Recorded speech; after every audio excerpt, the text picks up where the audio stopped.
Hello, everyone, and welcome back to The Global Gaze. I'm your host, Dr. Sarah Gilani, and we're here to talk about books, film, and art from an international perspective. So I'm a lecturer in English, and one of the things that drew me to pursuing 3 degrees in English literature was when I encountered how global English literature was. In the last decade in the UK, though, this idea, which was pretty unremarkable to most of us studying English literature, has gotten sucked into what sometimes the media calls the culture wars. So in today's video, I thought we'd talk about the global roots of English literature. Even canonical names like Shakespeare and Dickens were shaped by the world. When you actually delve into the context surrounding many of these figures that we have come to consider as kind of the heart of Englishness, what emerges is a very global picture. So if you've heard of the term decolonizing English literature, you may have wondered whether it involves erasing some of these canonical names. But that's not the case at all, because Britain's story of literature is not the story of one island, but of a global empire. So English literature is also literature of and about the global South. It would actually be warping the truth to erase that part. Even the canonical writers like John Donne or Charles Dickens, William Shakespeare, Thomas Hardy, were all writing in times of maritime expansion and empire. Their societies were defined by a turbulent time where the idea of the identity of Britishness was coming into being. Nothing shows this story better than the story of how teaching English literature even began. It's surprisingly recent. Oxford only established a formal English degree in 1894, Cambridge in 1919, at the height of British imperial power. Before that, you actually couldn't study English literature as a discipline in an English university. The closest things you probably would have been able to study, if you were a man, would have been philology, the history of language, or the classics, and that would be Homer, Virgil, and the greats of ancient Greece and Rome. So why did English become a subject in the late 19th century at all?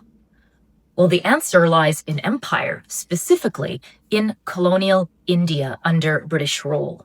English literature as a subject was actually introduced in the colonial Indian classroom before it ever made it back to Britain. Thomas Babington Macaulay was a British politician and historian, and he sat on the Supreme Council of India in the early half of the 1800s. In 1835, he wrote a famous Minute on Indian Education, and in it, he argued that English should replace Persian and Sanskrit as the language of instruction in British India. His aim wasn't intellectual curiosity, it was good imperial governance. In this minute, he described how he had a vision of creating a class of intermediaries in India. This group would be kind of a go-between between the ruler and the ruled. Macaulay envisioned these people as, in his words, quote, Indian in blood and color, but English in tastes, opinions, morals, and intellect. So under this policy, the study of English literature in India was institutionalized, and part of the outcome they hoped would be to better justify the colonial project. So even to begin with, the birth of the discipline of English literature is inseparable from the history of empire.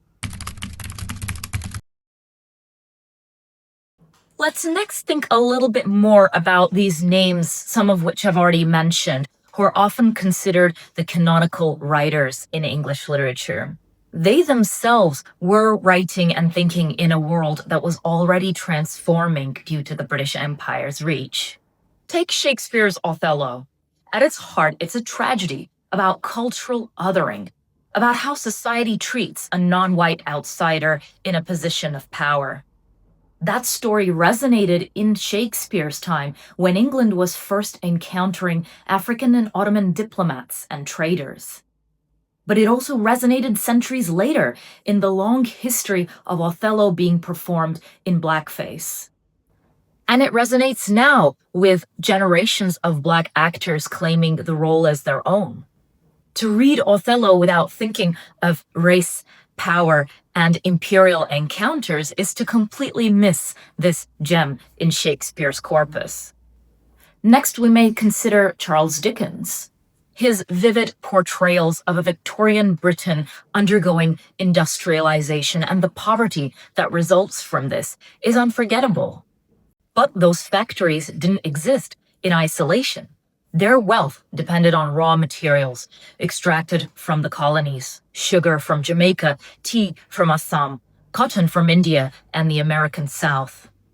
Without the empire's natural resources and without the often impoverished masses in England who would turn these goods in factories into products, there would be no Dickens's London. Even patriotic poetry reveals this entanglement.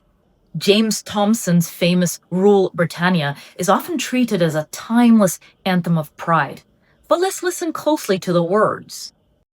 When Britain first at heaven's command arose from out the azure main. Here, a new thing at the time, British identity, is imagined as rising out of the sea, out of Britain's imperial naval conquests.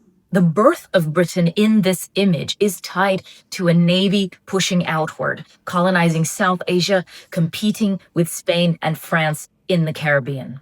This is just some examples using canonical English writers of what a post-colonial reading can do.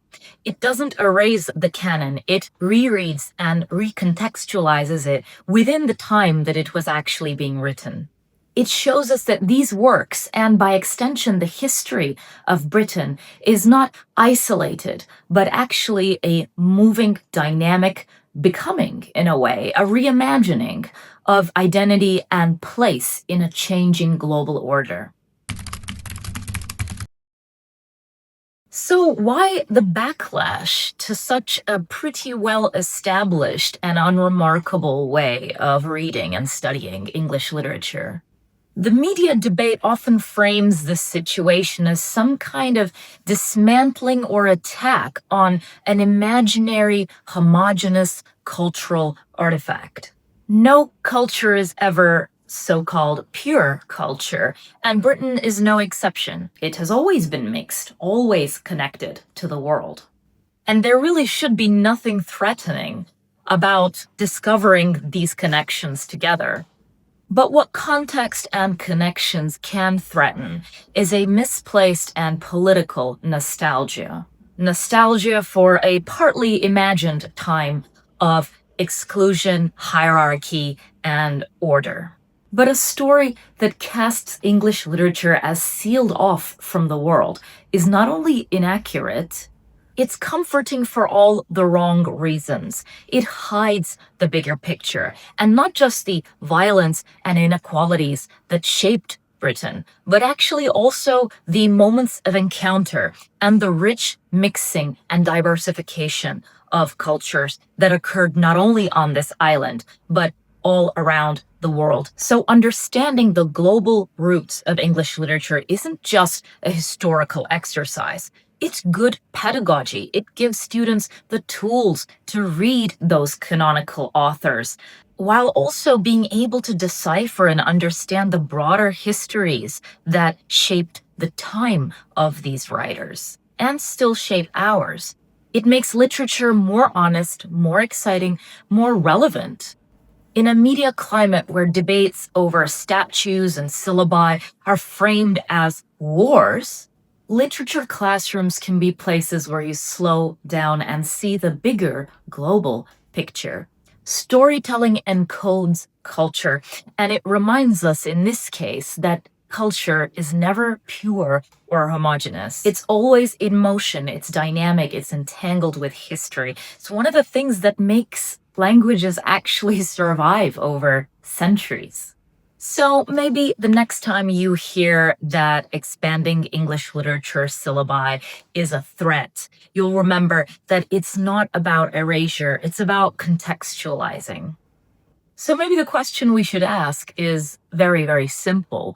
Why would we see that as a threat rather than a cause for celebrating the global reach and diversity of the English language as a tool for storytelling?